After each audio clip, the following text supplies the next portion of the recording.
Hello action lovers, welcome back to my channel. तो आज इस फैन फिक्शन का भी लास्ट पार्ट आपके साथ शेयर करने वाली हूँ। कमेंट सेक्शन में मुझे बताइएगा कि नेक्स्ट फैन फिक्शन आपको बॉटम वांगजी वाला चाहिए या बॉटम वेइंग वाला। ओके, तो लास्ट पार्ट में हमने देखा था वांगजी और वेइंग एक दूसरे को हक किए इसी तरह खड़े रहते हैं। अब उन दोनों की वेडिंग नाइट का समय था। वांगजी दरवाज़ा बंद करता है और रूम में अंदर आता है। वांगजी का रूम अभी भी वही साइलेंस रूम ही था, पर इस बार उस रूम में फर्निशिंग की गई थी, डेकोरेशंस हो रही थी। हर जगह रेड कर्टेन्स का इस्तेमाल किया गया था जिन पर डबल हैप्पीनेस कैरेक्टर्स लिखे हुए थे। जैसे जैसे वांगजी आगे बढ़ता है, काउच पर रेड वेडिंग ड्रेस में बैठा हुआ उसे एक मैन दिखाई देता है।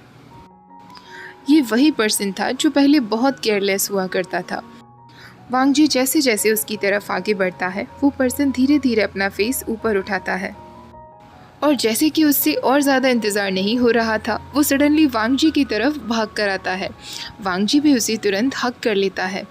वो दोनों बेड पर काफ़ी टाइम्स तक रोल होते हैं और वेइंग अब वांगजी के ऊपर आ जाता है। वेइंग के बाल पूरी तरीके से मैसी हो गए थे जो वांगजी के फेस पर आ रहे थे। वेइंग उसके लिप्स को लिक करते हुए कहता है, लंजा, तुम इतनी लेट क्यों आए हो? मैं कब से तुम्हारा इंतज़ार कर रहा था। वांगजी उससे कहता है, सॉरी, मेरी गलती है। वेइंग स्माइल करने लगता है। अभी थोड़ी देर पहले वेइंग और वांगजी दोनों ही एल्डर्स के सामने काफ़ी शाय फील कर रहे थे, पर अब रूम में आकर वो सारी शायनेस गायब हो गई थी। वेइंग वांगजी के रेड कॉलर को पकड़ता है, उसके फोरहेड पर अपनी फिंगर्स ले जाता है और सडनली उसके फोरहेड रिबन को खींच देता है और उससे कहता है, लंजा, अभी थोड़ी देर पहले मैं ओल्ड लैंड के सामने तो ये कर ही नहीं पा रहा था। वांगजी भी उससे सॉफ्ट वॉइस में कहता है, कोई बात नहीं, तुम अब कर सकते हो। पर वेइंग अभी भी उसका फोरहेड रिबन पूरी तरीके से नहीं निकालता और उससे मुस्कुराते हुए कहता है, अभी नहीं लंजा, अभी हम ड्रंक नहीं हुए हैं, हमने हमारी वेडिंग वाइन नहीं पी है। उनके बेड की पास ही के टेबल पर वाइन रखी हुई थी, पर वहाँ 3 ग्लासेस थे।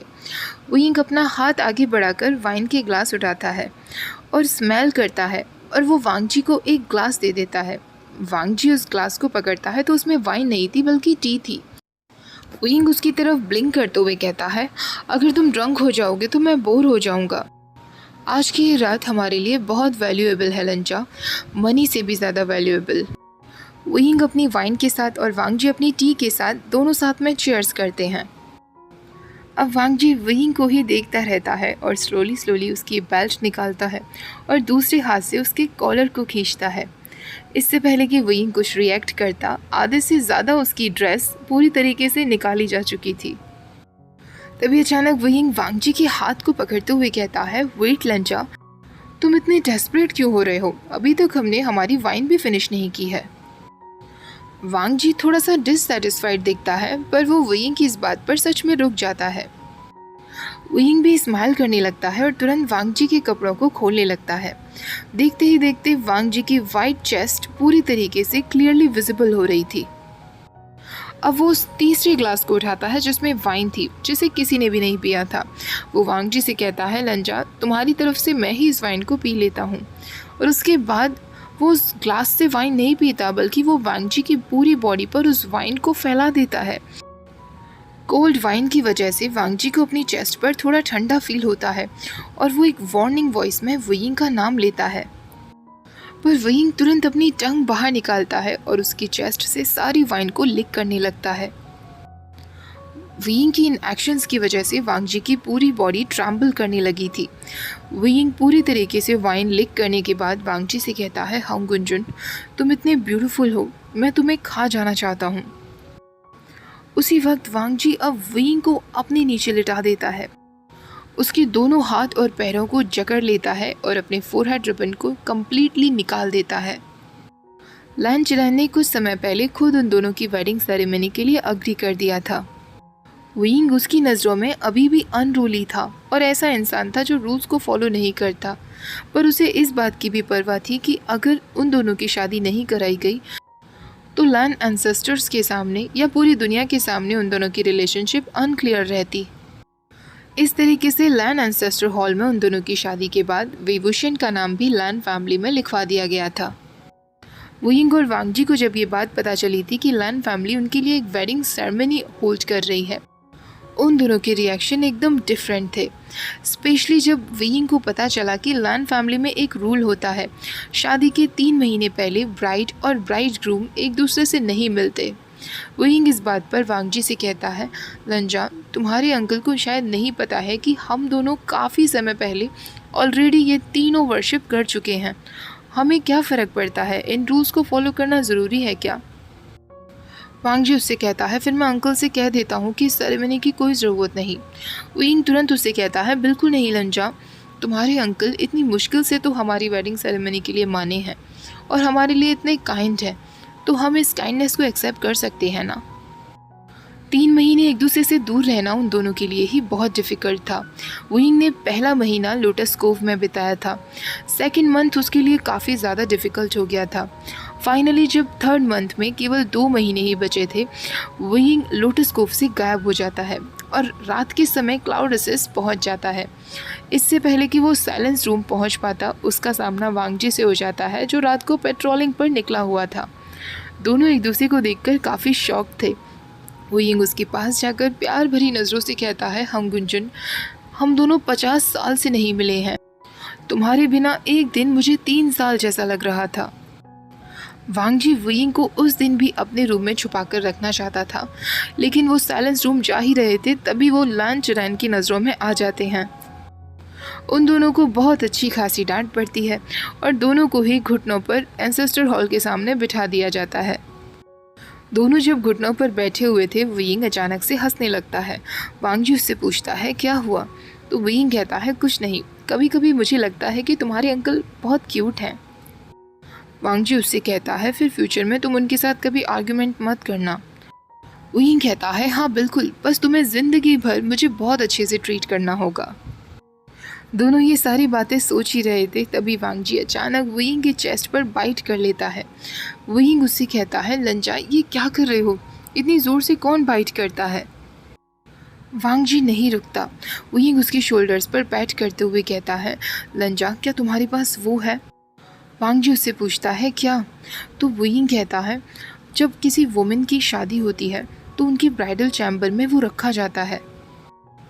मैं इरोटिका की बात कर रहा हूँ लंजा, तुम्हारे अंकल ने भी ज़रूर हमारे रूम में कहीं ना कहीं वो रखा होगा।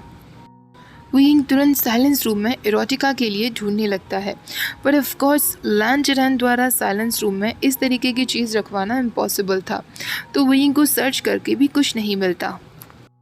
वुयिंग वापस वांग जी के पास आकर कहता है, तुम्हारे अंकल भी सेंसिबल पर्सन है लंजा, उन्हें पता ही होगा कि हम दोनों के बीच कुछ ना हुआ हो, ऐसा तो इम्पॉसिबल है और हमें उस तरीके की चीज़ों की ज़रूरत नहीं, इसलिए उन्होंने हमारे रूम में कुछ नहीं छुपाया है। वांग जी ऑलरेडी वुयिंग की नॉनसेंस बातें बहुत सुन चुका था, पर अब वो एंजॉय नहीं कर सकता था। वो तुरंत वांग जी के चैटरिंग माउथ को अपने हाथ से कवर कर देता है। वुयिंग भी नॉटी स्माइल देते हुए उसके हाथ पर लिक कर लेता है। वांग जी फिर भी अपना हाथ नहीं हटाता। वुयिंग भी उसे लिक करना बंद नहीं करता। तो वांग जी को अब गुस्सा आता है, तो वो अपनी फिंगर सीधे वुयिंग के मुंह में अंदर डाल देता है। वुयिंग चोक करने लगता है और वांग जी से कहता है, लंजा, तुम सच में बहुत कुछ जानते हो। वांग जी वुयिंग की बातों में नहीं आता। वो स्किलफुली वुयिंग के बाकी के कपड़े भी निकाल देता है। वांग जी लो वॉइस में वुयिंग से पूछता है, तुम्हें हर्ट तो नहीं हो रहा है ना? वुयिंग ज़ोर ज़ोर से आवाज़ें करने लगता है और वांग जी से कहता है, ऑफ कोर्स मुझे हर्ट हो रहा है, ये मेरा पहली बार है हस्बैंड। वुयिंग के मुंह से पहली बार अपने लिए हस्बैंड वर्ड सुनते हुए वांग जी की सैनिटी जैसे अचानक से गायब भी हो गई थी। ऐसा नहीं था कि वुयिंग ने पहली बार उसे बेड में हस्बैंड कहा हो। उसने पहले काफ़ी सारे वर्ड्स वांग जी को बोले हैं, पर इस वक्त सिचुएशन एकदम अलग थी। ये उनकी ब्राइडल नाइट थी। अब से वुयिंग उसका ऑफिशियल हस्बैंड बन गया था और वुयिंग का नाम लैन फैमिली में भी लिखवा दिया गया था। वुयिंग अब वांग जी से पूछता है, क्या मेरे हस्बैंड को पता है कि फर्स्ट नाइट पर क्या क्या किया जाता है? वांग जी से अब बर्दाश्त नहीं होता और वो वुयिंग के माउथ के कॉर्नर्स पर सॉफ्टली किस करने लगता है। वो धीरे धीरे उसकी लिप्स को बाइट करता है, सक करता है और अब वो किस सॉफ्ट नहीं रह जाता। वुयिंग वांग जी के बैग को पकड़ते हुए उससे कहता है, लंजा, क्योंकि हमारी वेडिंग नाइट है तो आज की रात हमें कुछ इम्प्रेसिंग करना चाहिए। वांग जी उससे पूछता है मतलब? वही कहता है मेरे पास कुछ ट्रिक्स हैं, तुम बस मेरी बातें सुनते जाओ। वांग जी उससे कहता है ठीक है। वही कहता है लंजा, क्या तुम मुझे गोद में उठाकर वॉल के पास तक ले जा सकते हो? वांग जी बिल्कुल ऐसा ही करता है। वही गुस्से कहता है लंजा, क्या मेरा हंगुन जुन वॉल सेक्स कर सकता है? वांग जी को ये सुनते ही अपने दिल में अंदर अशेम्ड फील हो रहा था और एम्बैरसिंग फील हो रहा था। उसके ईयर्स बुरी तरह रेड हो गए थे, पर वो विंग की बातों को भी नहीं ठुकराना चाहता था। कुछ टाइम बाद विंग खुद वांग जी से रिक्वेस्ट करने लगता है कि वो अब रुक जाए। विंग इतना ज़्यादा थक गया था, पर वांग जी थकने का नाम नहीं ले रहा था। विंग उसे कहता है लंजा, मुझे इस तरह बहुत अनकंफर्टेबल फील हो रहा है, शायद ये आइडिया इतना भी अच्छा नहीं था। वांग जी उसके ईयर्स पर बाइट करते हुए कहता है, ये आइडिया तुम्हारा ही था ना, अब तुम्हें ही झेलना होगा। विंग कहता है लंजा, मैं बहुत थक गया हूँ। वांग जी विंग को हक कर लेता है, इस तरह विंग को थोड़ा सपोर्ट मिल जाता है। विंग की रेड वेडिंग ड्रेस अब पूरी तरीके से ग्राउंड पर गिर चुकी थी। दूसरी तरफ वांग जी अभी भी अपने पूरे कपड़ों में था, उसकी केवल चेस्ट शो हो रही थी। वांग जी विंग की नेक पर बहुत ज़ोर से बाइट कर लेता है और उससे पूछता है, अब तो तुम्हें कंफर्टेबल फील हो रहा है ना? विंग और वांग जी की ब्राइडल प्लेजर की वजह से इतना ज़्यादा खो गया था कि वो कुछ नहीं कह पा रहा था। वेडिंग फेस्टिविटीज़ की तरह नहीं थी, पर विंग को इस बात से कोई फ़र्क नहीं पड़ता था, क्योंकि वो और लंजा सालों से साथ साथ थे। ये वेडिंग बस उनके लिए प्योरली फॉर्मल तरीके से होने वाली थी। लेकिन वो गलत था। जैसे ही उसने रेड कलर के वेडिंग क्लोथ्स को पहना था, उसकी एक्साइटमेंट डबल हो गई थी। अपने स्वीट हार्ट वांग जी को रेड ड्रेस में देखकर वो पागल हुए जा रहा था। एक ऐसा इंसान जो प्लेन क्लोथ्स में भी इतना आई कैचिंग लगता है, तो वो रेड ड्रेस में कैसा लगता? वेडिंग हॉल में काफ़ी सारे गेस्ट आए हुए थे। चिरैन के फेस पर हमेशा की तरह ज़्यादा कुछ खास एक्सप्रेशन नहीं थे। यानली स्माइल करते हुए कहती है, आशन कॉन्ग्रेचुलेशंस, आज मैं तुम्हारे लिए बहुत खुश हूँ। चेंगझा भी उससे कहता है, कॉन्ग्रेचुलेशंस वेवुशन, अपने लन और गगा के साथ अच्छा समय बिताना। वैसे तो स्पेशल रीजंस की वजह से उनकी मैरिज सेरेमनी को सिंपल ही रखा गया था, पर उनके सारे रिलेटिव्स और गुसो सिटी के सारे लोग वहाँ आए थे।